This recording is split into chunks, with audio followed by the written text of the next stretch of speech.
The European referendum is finally upon us. It's going to be the biggest vote in our lifetime. It's going to determine the future for Plymouth, and we all get a say in it.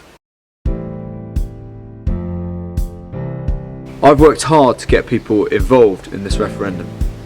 Like many, I didn't know who was telling the truth and who was ramping up the rhetoric.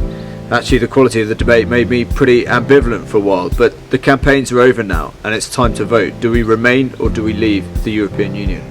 I am very clear. I absolutely understand the concerns around immigration, the stretching of public services here in Plymouth, and I get the sovereignty thing as well. The fact that we are sometimes, however rarely, overruled by Brussels is not something I'm comfortable with, and we need to work harder at this.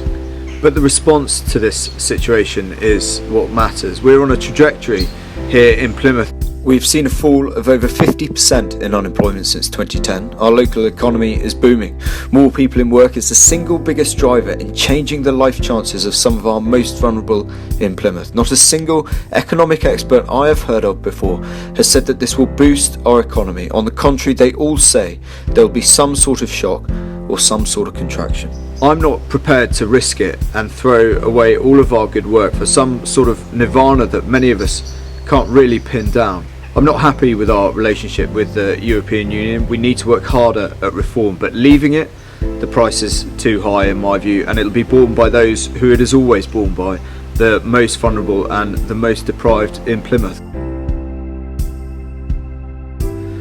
Running into Mayflower 2020, this city has perhaps the most important 4 years coming up in generations, where we kick on from where we are and start realising that brilliant potential that this special city has got. Leaving the European Union risks that, and I'm not prepared to do it. If you disagree, I respect that, and we will work out a way forward with that same spirit of discovery that's got us to where we are today. Just please go out and vote. This one is really important.